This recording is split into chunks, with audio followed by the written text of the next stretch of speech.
Happy evening to all. I take this opportunity to welcome you all on behalf of Hetero Healthcare.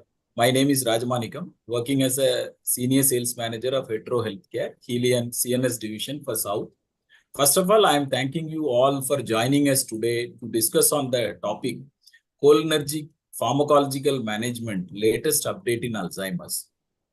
As you know about Hetero Healthcare, we are the largest R&D wings having 360-degree solution providing facility, more than 25 years of excellence in multiple therapies, currently present in more than 126 plus countries worldwide, more than 300 products across various therapeutic categories such as HIV, AIDS, oncology, cardiovascular, neurology, distinction of bringing 4 biosimilar products to the market, 36 plus state-of-art manufacturing facilities, pioneering in the quality and innovation.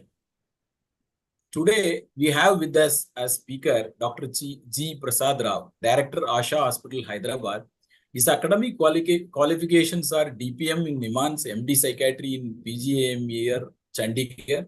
Dr. Prasad Rao sir is a university rank holder throughout his academics during MBBS, during MD, during DPM, and best outgoing student in every institution. He was a gold medalist in MBBS and a bronze medalist in his PG Psychiatry. He received more than 20 national awards and 5 international awards for his research activities in psychiatry. He is a Lifetime Achiever Award recipient of SARC Psychiatric Association as the Best Lifetime Achiever in Psychiatric Services. Last 40 years, after completing his PG, Dr. Prasad Rao worked in various renowned institutions like Nimans, PGI Chandigarh, currently working as a director of Asha Hospitals, Hyderabad, and heading the schizophrenia and Alzheimer's wing. He, as an academician, worked on various research work and published papers, national and international journals. He was principal investigator in more than 12 research studies, multicentric drug trials in India. His contributions are numerous to IPS, SARC, and World Psychiatric Forums, and especially private psychiatry as a branch established by him in India. He is a founder of Indian Private Psychiatric Association. He was the president of Indian Psychiatric Society during 2016-17 and conducted ANSIPS 2015 as an organizing secretary and president-elect in 2015-16. He is currently president-elect for Asian Federation for Psychiatric Association. He is in the presidential panel and planning committee of World Psychiatric Association. He has been editor and author for various journals in psychiatry and various social forums and societies. He participated and presented papers, case studies, being a speaker, panelist, chairperson, moderator, and orator in various national and international forums, nearly 150 conferences of psychiatry, geriatric psychiatry, adolescent psychiatry, social psychiatry, and private psychiatry, forensic psychiatry, and disease-focused deliberations like schizophrenia, bipolar disorders, Alzheimer, and dementia. He authored and contributed to many books and journals, also to the textbooks. His notable work is in the book Dementia, Thoughts, Themes, and Variations. He is continuously writing columns in English and Telugu magazines on mental health and social awareness, and actively conducting TV shows in Eenadu TV and Doordarshan Telugu for last 15 years and helping people psychologically disturbed through mental health education. He organized and functioned as a pioneer office bearer as organizing secretary in more than 12 national and international conferences. Here I want to highlight his commitment towards the recent psychiatric midterm CME organized by him in the month of March 2024.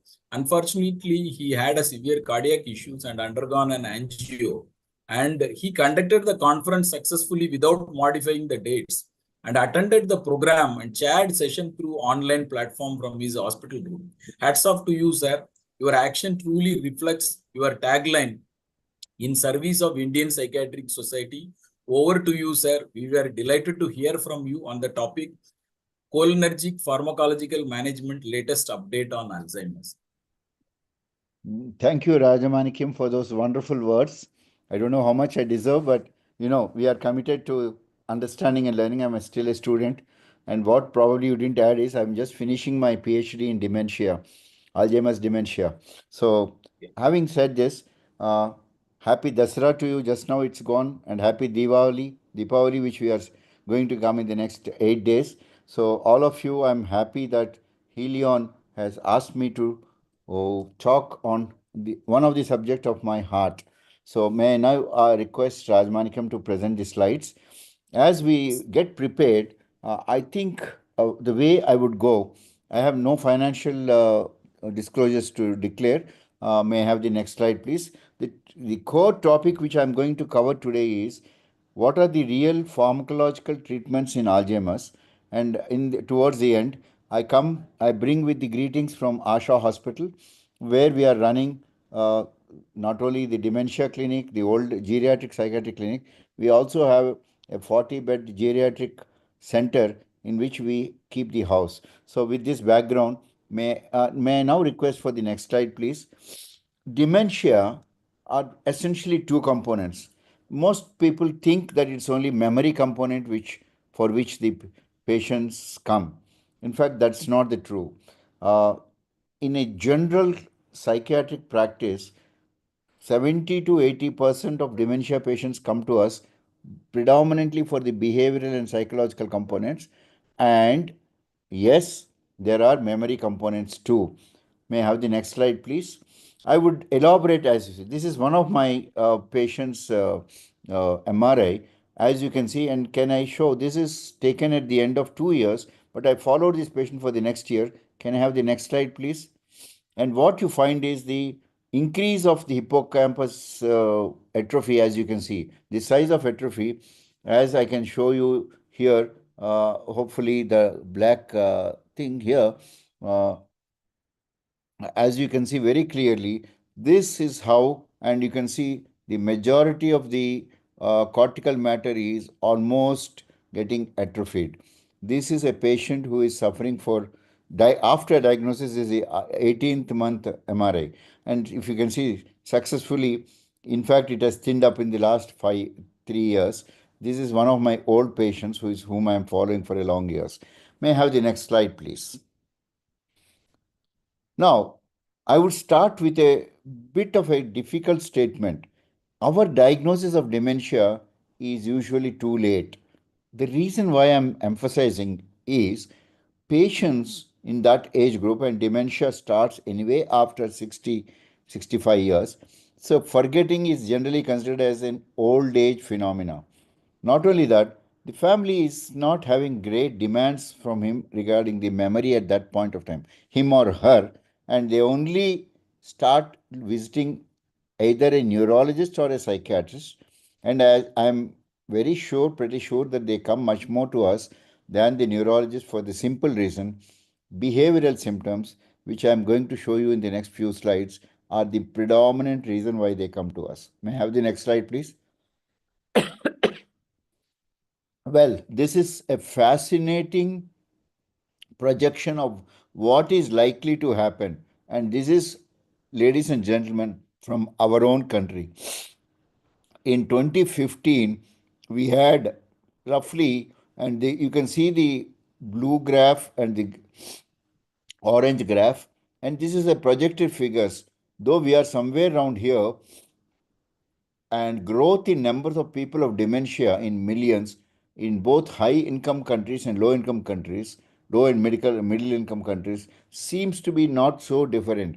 In fact, what you find here is, in fact, the high income group, as you can see, has more or less plateaued on, whereas you find that low and middle income, the dementia cases are actually going by leaps and bounds. And what they started at 28, and 2020 they have reached 32.30. By 2025 they are, you can see a phenomenal growth of more than 5 million, and you can see exponential growth by 2030, and so on and so on. So this is based on our own grape area population, but also as we have conquered infections, we are now left with the inflammatory and degenerative disorders. May I have the next slide, please? And this is yet another slide from our own country, from ARDSI in India in millions. Don't be surprised. In 2005, we had only 3.1 millions. And by 2020, we are almost doubling by 5.3. And 2025, we had 5.4. But you can see the phenomenal figures projected, and by 2035 we are going to be a large, almost 10 million population will be suffering, and this is really a underestimate according to most of the researchers in dementia. May I have the next slide, please? This probably, though my title was Alzheimer's, I thought dementia is an umbrella term, and dementia is an umbrella term used for any loss of memory with overthinking abilities and severe enough to interfere daily life. That's a very broad definition, of course. You have predominantly, and I'm going to show you in the next slide, of course, in our country, 70% of patients are Alzheimer's and vascular combined. And what are the areas which are normally affected? All the areas which are related to the executive function, emotional regulation, the dorsal anterior cingulate cortex, the medial prefrontal cortex, the medial prefrontal cortex, and the lateral prefrontal cortex, the most important areas, and of course, even the anterior cingulate gyrus with the ventral anterior cingulate cortex, which are all the connecting circuits of the both behavior and memory together. As you can see in the three, we have three kinds of things. We have a cognitive control network, which is shown in the picture towards the left. In the middle, you have the default mode, which most of us explicitly work, but the implicitly, the ER is mostly the ventro-anterior cingulate cortex. What I'm trying to summarize is the brain globally might be affected, but some areas are much seriously affected. That's a message in any dementias, be it Alzheimer's, be it vascular, be it the subcortical or lacunar infarct related dementia, also be it the other kinds of dementias which are much less luckily for us. May I have the next slide, please? Having said that, what this is probably is the summarization which I told you. This is one of the recent publication in our country. What you find is dementias along with vascular dementia and Alzheimer's together would form roughly around 75% or more, whereas Lewy body is less than 5%.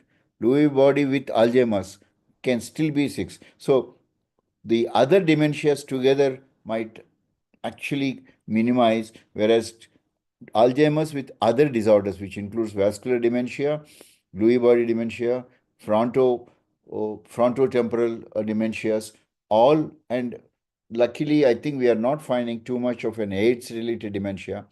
A very small component of alcohol dementias are also part of this other dementias together. So this, what is the take-home message? Yes, Alzheimer's is the key driving force of the dementia group, whereas all others add on to Alzheimer's. Incidentally, and may I have the next slide, please? If you really look at the etiology, we really don't know. As you can see in this picture, people's deteriorate, and this is one of the beautiful one which I borrowed from one of the World Congress. What you find is the same individual at various ages, how they face changes, body changes. But here, though it is pictorial, it actually shows the destruction of the facial faces, but most so the kind of a behavioral changes. Now, significantly, as I told you, attention deficits and memory and emotional symptoms start very early. Learning is definitely affected. Language, for example, they wanted to say pen, they would say something else. That can happen much more in the frontotemporal dementias. But independent of the behavioral symptoms, and a variety of behavioral symptoms can occur, but cognitive deficits progress depending on the type and depth of the lesion which that individual goes through. May I have the next slide, please? As you can see here, this is probably the one which I thought I would want to focus a little more. Actually, the disorder might start according to, especially those where there is a genetic component of Alzheimer's. And for that case, 20% of all Alzheimer's have some kind of a familial history. It is less than autosomal recessive, but it is definitely there. But having said that, the symptoms start somewhere around the age of 50s to 60s. if you can really check at that point of time. And as you can see here, my focus would be is that the late treatment and uncertain outcomes is each Alzheimer's is independently different. And today, probably we are looking for dementia biomarkers, and dementia biomarkers, some of them are already getting emerged as a positive things.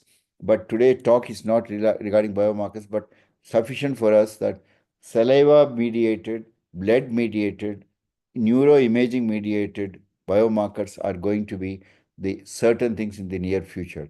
But what I want to focus is, as you can see, the top line, blue line is the normal aging.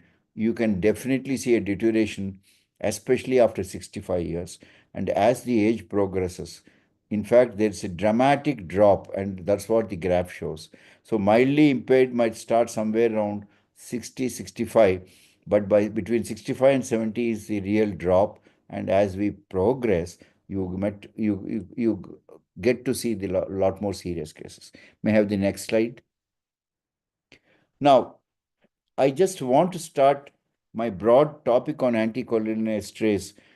In fact, from the therapy point of view, we are in our country today, we can only talk about the cholinergic pathways and NMDA antagonist memantine. And these two actually, these two groups of molecules actually, rivastigmine, donepezil, galantamine, are within that acetylcholinesterase which remain. I'll also show you in the next slide all the history of the molecules, but at the same time, we are left with only these three molecules to rivastigmine, memantine, and donepezil. And I'm going to delve much more on how to start the treatment and how to go forward. May I have the next slide, please? Well, this is one of the area which I'm working, and what one of the area which I think is identify as I keep focusing mild cognitive impairment. So my general recommendation is we should get at least an MMSC every one of us after 60 years every year. That would be a kind individual, but the following complaints are the ones which I want everyone to remember. Initially, the individual struggles to find the right word, as I gave you examples. He is wanting meaning to say pen, but he would say something, something to, something to, something to. He will indicate by some kind of a visual. Again, forgetting recent conversations is one of the early symptom which we should catch. Most important, based on their own background education, there is a complete, slowly but complete deterioration of the executive functions within the brain, which includes all the complex tasks which they do. MCI, what is called mild cognitive impairment, can be amnesic or non-amnestic, but both can be recognized by, especially after 60 years, by proper testing methods. Conversions of MCI to Alzheimer's, roughly, though the figures might vary across the multiple studies, it can deteriorate into dementia by 3 to 7 years. So there is a conversion rate of 10% every year, but again, that has been strongly, hotly debated. But having said that, what our goal is, both mild cognitive impairment and Alzheimer's need to be attended both for the sake of the patient and for the carers, which I'm going to cover. May I have the next slide, please? As I said, we can, please click it again. As you can say, the treatment part, the impaired memory, increased risk of developing dementia is 5 to 10%. And this 5 to 10% keeps changing as the years, as we progress rapidly. So, but the beauty here is roughly at least 30% recover immediately with our cholinergic treatment, the cholinergic drugs which we have.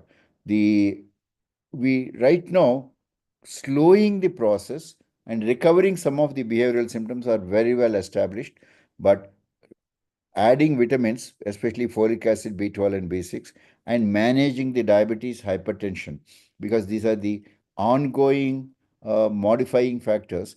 And of late, we talk about cognitive stimulation by using some apps, by using some computer games, which we can actually delay the progression. This is evidence based at this point of time, especially for the MCI. May I have the next slide, please? Now, diagnosis of dementia. I think we need to develop strategies. One of the strategies I normally recommend is screen for memory loss or memory deficits. And what else we need to do?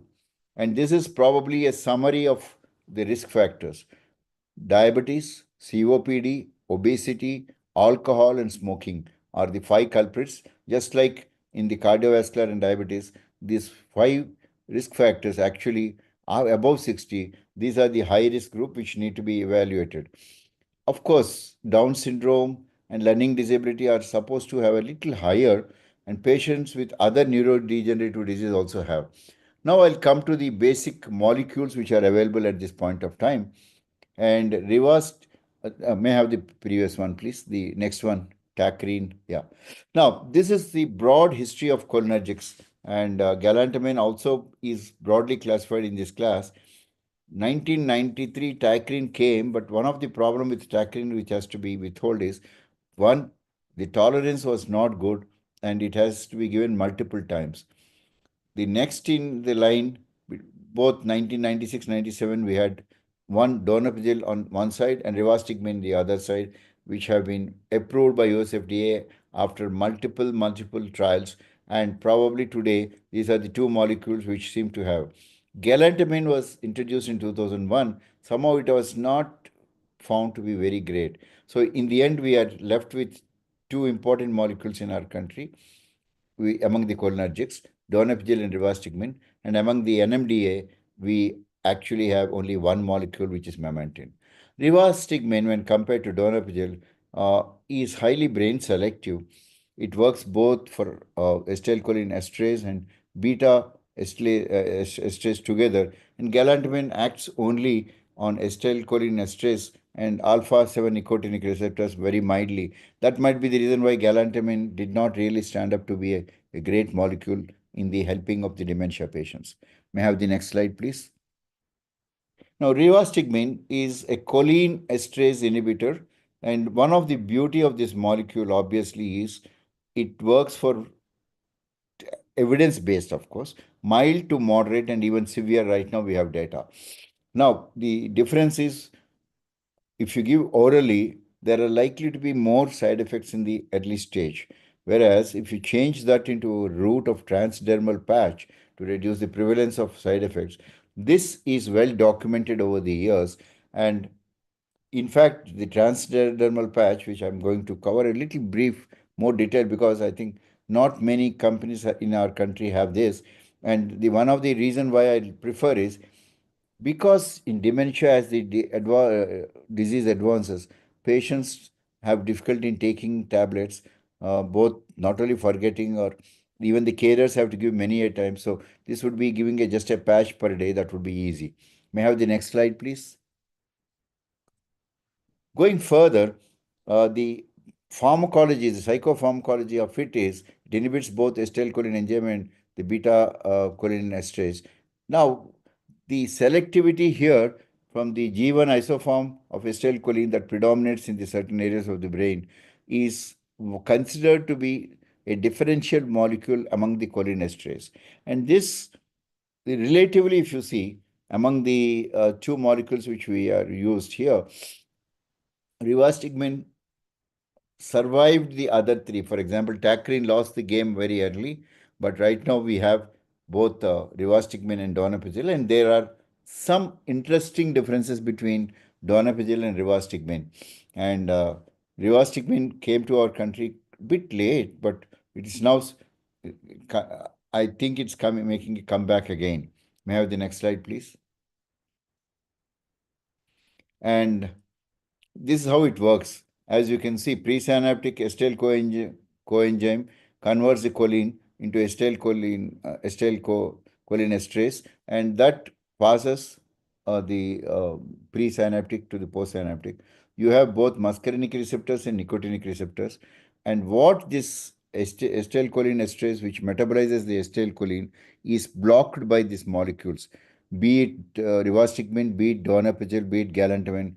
They work just at the synaptic level, and this helps by preserving the choline, acetylcholine, for a much longer period. and acetylcholine actually is the predominant memory. But right now we know not only for the memory but also for the behavioral symptoms, a computer overplay of multiple systems between this acetylcholine and other neurotransmitters is an important game.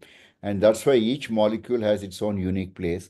And we'll come to see a little bit of this data as we go further on the evidence based. May I have the next slide, please? This is how I would try to really show to you from a pharmacological point of view. As you can see here, the inhibition, I already told it occurs at the postsynaptic level, but the whether it changes the tau protein formation by the neurofibrillary triangles as told by Alois Alzheimer more than 120 years back. It also probably affects the mitochondrial dysfunction, which closely gets associated at the postsynaptic, thereby reducing the apoptosis. And the reduction of the apoptosis might reduce the amyloid. So, this is the pathway which it works. And here, for the interesting sake, I compared as you can see, the number one has donepezil, galantamine, rivastigmine. Number two is memantine, NMDA antagonist. The third one is the newest baby. There are one more baby, which, and interestingly, aducanumab, and the other, which I will go to show you in the last slide. These are the newest baby. These are unlike these molecules. They are likely to do something for amyloid, and I'll come to that little bit. But suffice for us to understand that choline esterase inhibitors are the molecules which are ruling roost right now in our country. We don't really have the third group of molecule as yet. And this third group molecule, the data is just emerging. It's only 4 years now, and it's too early to comment because though and US FDA, interestingly, during the COVID time, has given what we call a active rapid approval based on a few studies only. So that is one of the criticism, and there are some pros and some negatives, which we will come to know in the next 2 3 years. May I have the next slide, please? Now, rivastigmine, for example, I'm trying to show to you, it is not just the cholinesterase inhibitors, but it also acts on a calcium-dependent sodium channels passage. And this positive modulation actually helps the nerve to regenerate.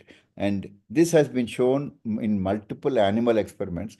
So, rivastigmine acetylcholinesterase pathway, as you can see here, there are other multiple agonists which they are trying, but they couldn't really sustain very well. Rivastigmine probably seems to have probably come to stay with us with more than 25 years of life. In When I say 25 years of life, I'm saying it was introduced way back in 95 with us. May I have the next slide, please? The other thing which happens is, in comparison with donepezil, it also does, but it has a slightly different action from a uh, from a totally psychopharmacological point of view. The acetylcholinesterase action is there, but it acts through a slightly different pathway. The Is there any differential? And I'm going to show you the differential in some of the studies in the next few slides. May I have the next slide, please?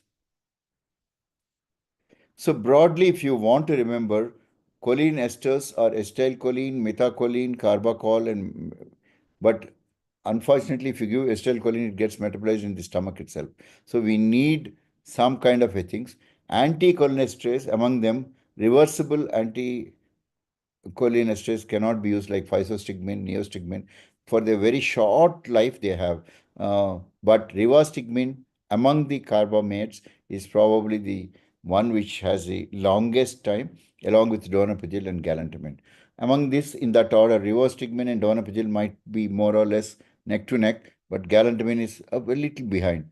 The acridine group of molecule tacrine did not survive. The other carbamates like carbaryl and propoxyl did not really stand the test of clinical trials, so they are not available.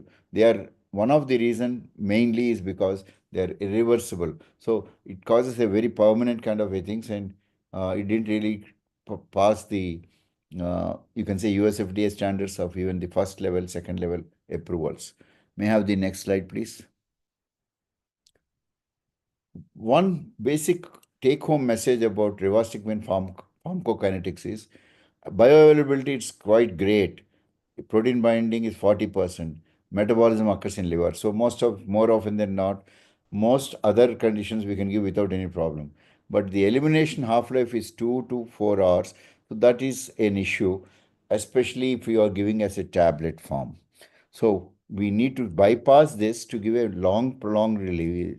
Or the one of the best ways to deliver by a dermatological patch in which the drug slowly released into the body and the PKs are maintained for more than 24 hours.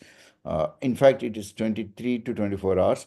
There is a slight variation among depending on certain biological parameters, but roughly we can take it as a 1 day a patch is ideal.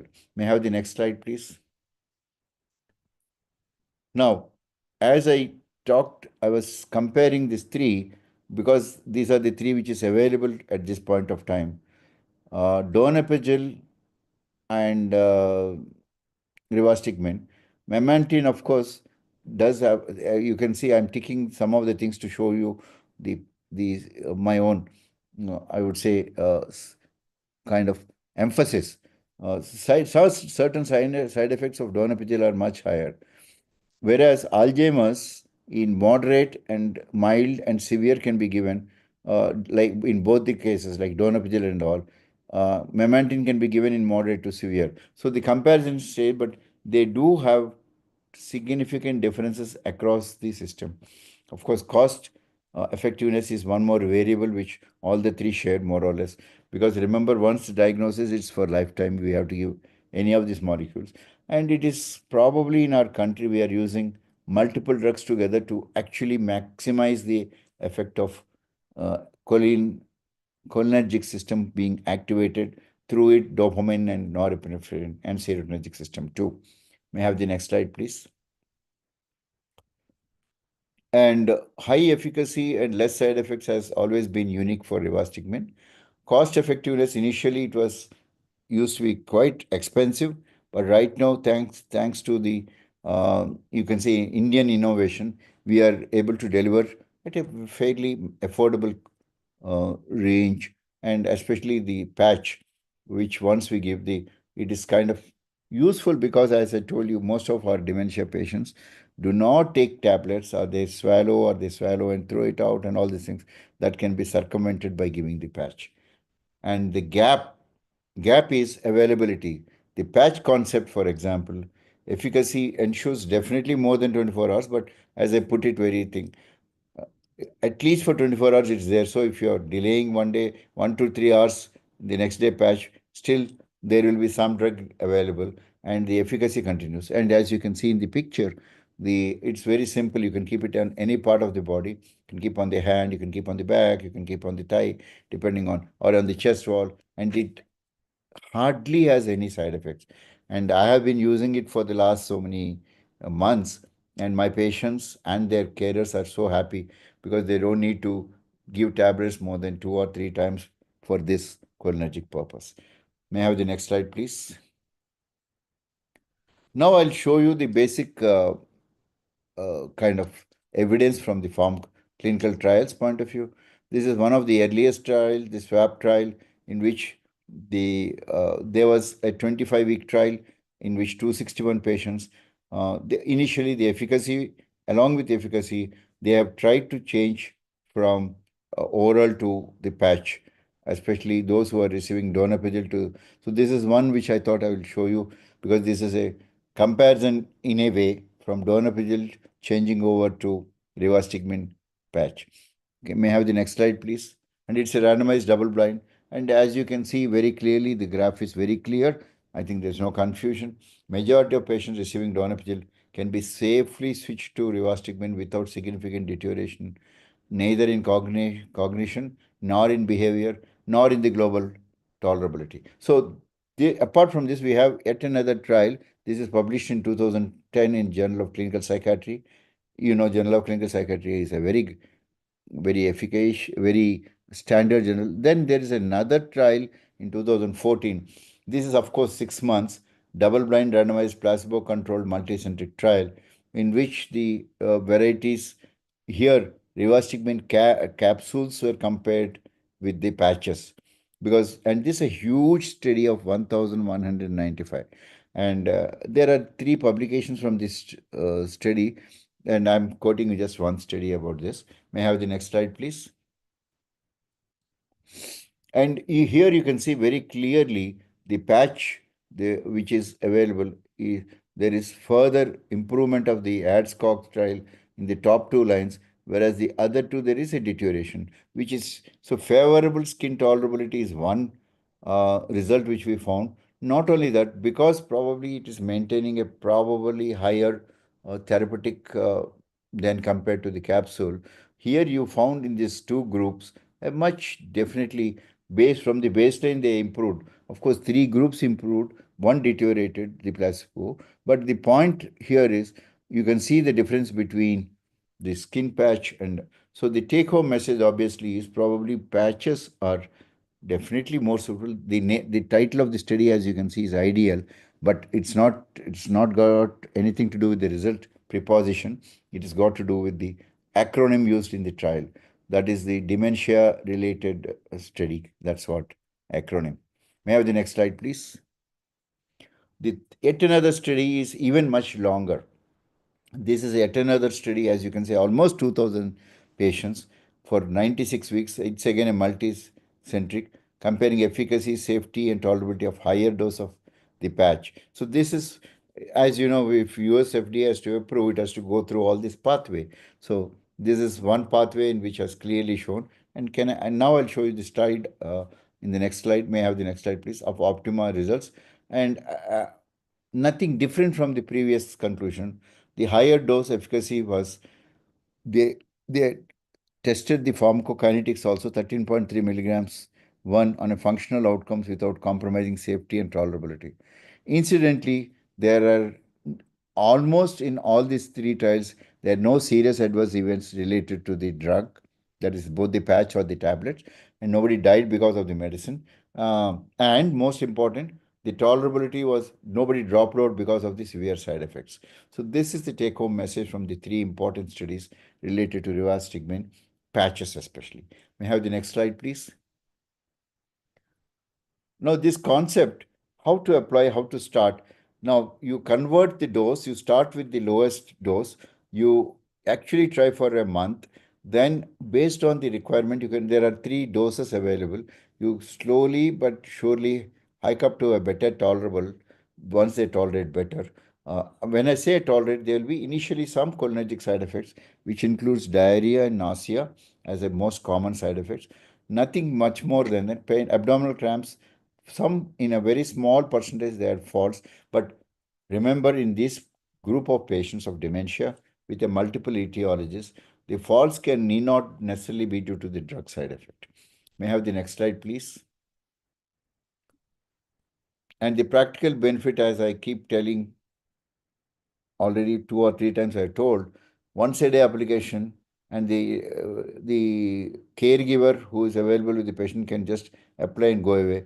And we have not seen in my patients, at least, patients trying to remove the patch at any point of time, and it it seems to be part of their body like a bunion, inner bunion or something. Nobody actually notices that, and it has got nothing to do with the taking before food or after food, as you know, because it's a sustained availability all through the day. May I have the next slide, please? And practically, you start with the lowest dose and go to the and it has a three layer, as you can see in this photo. The backing polyester layer right on the top, followed by the drug adhesive layer in the middle, and protective liner. And this way, the drug is well protected and it releases very slowly but surely. May I have the next slide, please? How to use, I'm just showing those for those who have not used. Just remove the outer patch, take that patch, keep it at any part of the body, and I suggested both. I normally teach my family members that start with left, right, left, right, chest, left, right. So 1 week is over again, so that the family is generally concerned about if you keep it in same place, what will happen. Actually, nothing happens according to me, but you are giving a novelty to the caregiver. Keep it in different places, like they teach you for the insulin injections.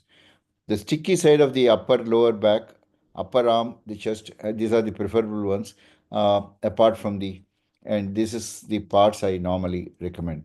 Definitely not on the abdomen, because at least in old age, they have a chance of scratching their abdomen and all as a habit and all. So I normally take care of left and right first, shoulders to downwards, back or front is okay. Chest also, back or front is okay. May I have the next slide, please? No part. Now I'll come to the second part of my presentation. Some of us will be questioning how to manage the behavioral and psychological symptoms of dementia. May I have the next slide, please? These are the more common symptoms which the patient comes. In fact, there are about 14. I just kept here the following. Restlessness and agitation is one of the most troublesome. Physical aggression also can occur. Screaming, agitation, wandering, sexual disinhibition, shadowing. This comes under the behavior. And from the emotional symptoms, depression, apathy, paranoid delusions. The patients keep complaining that they are taking away my money, they're taking away my property, they're taking my papers. So that would be the paranoid kind. So external behavior wise, these are the commonest things. May I have the next slide, please? As I said, anxiety, depression, delusions, and hallucinations form. And I can say this much. I've been working with dementia over the last almost 11 years now. Mm, as I told, I've been my PhD work is in the Alzheimer's. So the BPSD occurs in up to 90% of all dementia patients, all varieties, without any differentiation. So now the question now commonly asked is, do the cholinergics help? The data is very clear. All cholinergics help in reduction of all these symptoms. But nevertheless, we might have to use certain other medicines. There are definitely, from US FDA point of view, a kind of a signal saying be careful with antipsychotics. Why? Because there are increased number of falls. There are falls leading to fractures. There are severe neurological side effects and severe sedation. In fact, the patients with dementias, especially and Alzheimer's, they have a difficult sensitivity of the brain. So we need to be very careful. Nevertheless, from time to time, we use atypical antipsychotics to some, but with a very great caution and explaining. The other important behavioral things which we need to manage is physical contributory factors.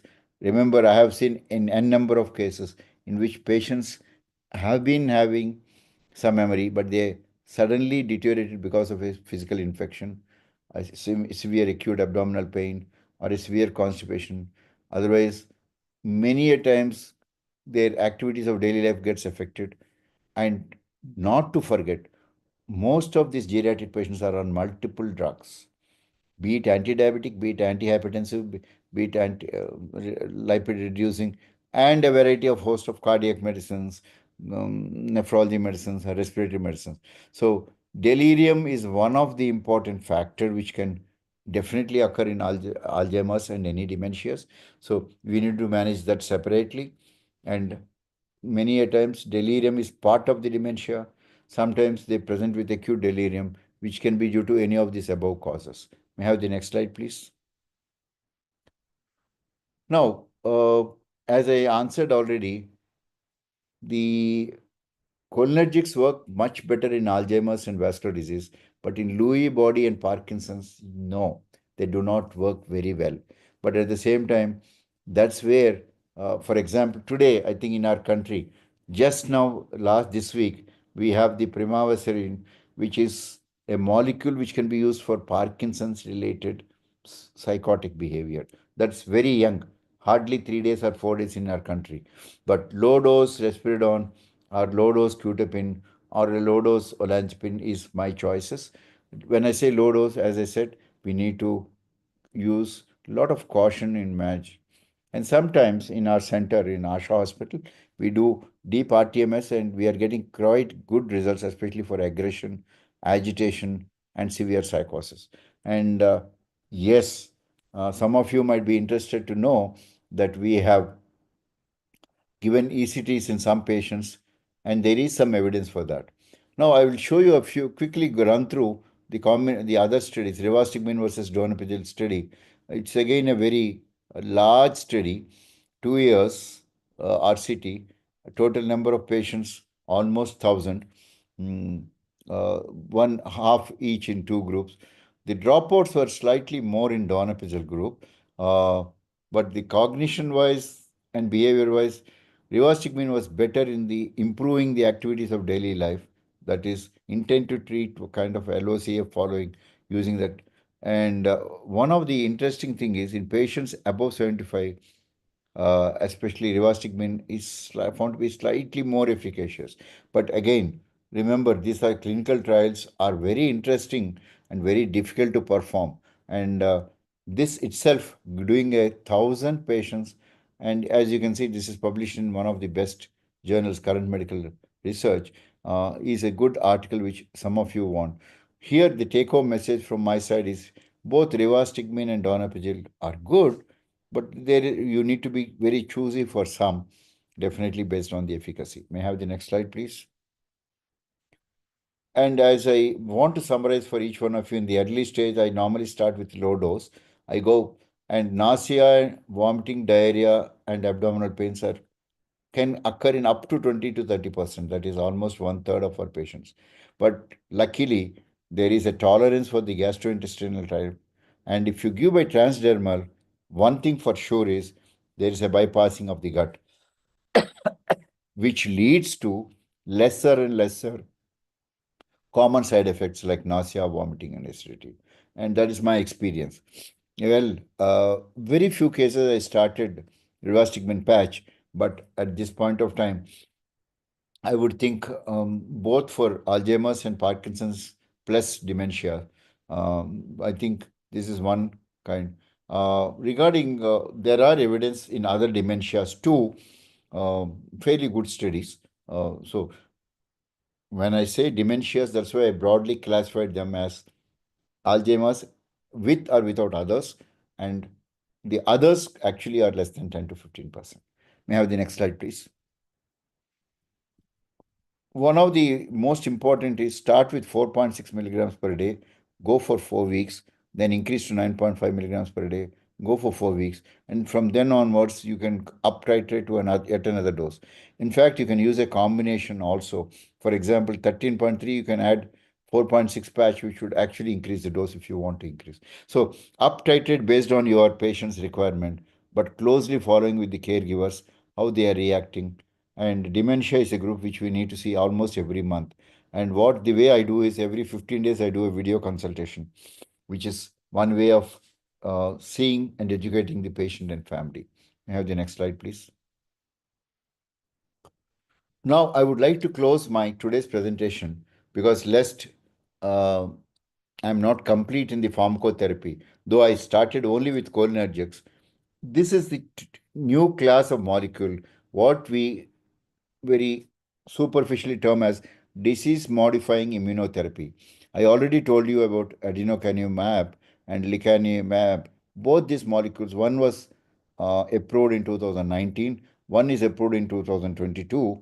So, this from a neuroimaging point of view, removes the abnormal beta amyloid and also targets the beta amyloid, a toxic protein that's one of the cause for the Alzheimer's.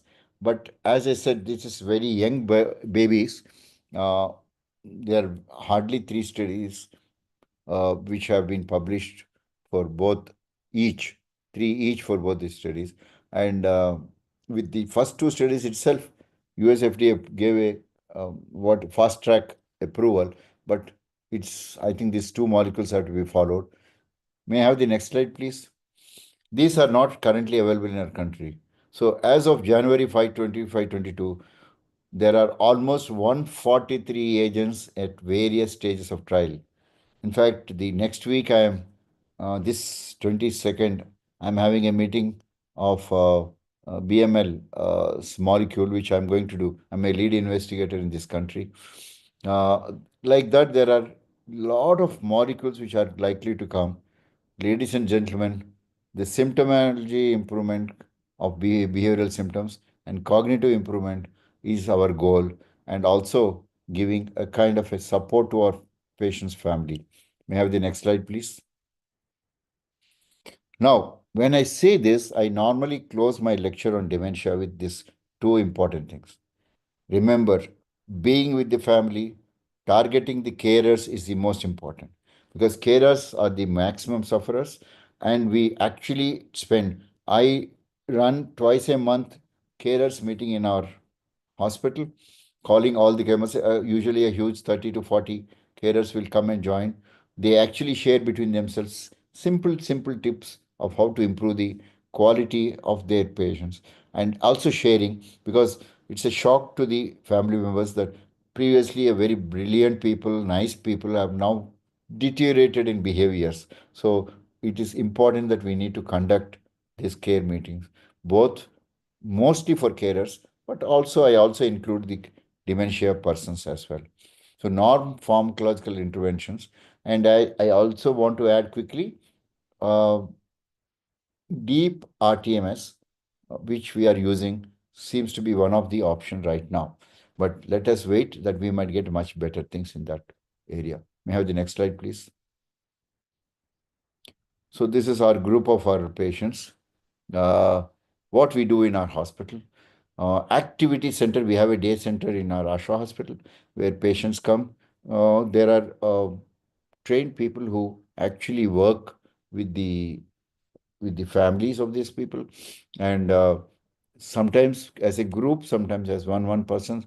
We, as you can see on the top here, we are teaching that gentleman to make some words spellings, and here you can see the visual activity. Now the third one, as you can see, is a reminiscence therapy using old photos. Ask the patient to build up the memories of that time. So these are all the things which we have to do along with the medicines. May I have the next slide, please? Having said all these things, I would be very thankful. First of all, let us thank the company who has kindly asked me to share with you my feelings. I would like to, if there are any questions, I would like you to respond in the chats. If you can post it in the chat, I would answer.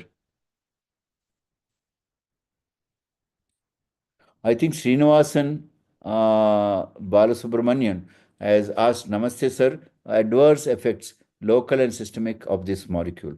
As I briefly covered in my presentation, I have around at least 60 patients right now in the last 3 months, who are going through this. Based on this, one of the things they found is previously they were getting lot of those who had lot of gastric side effects.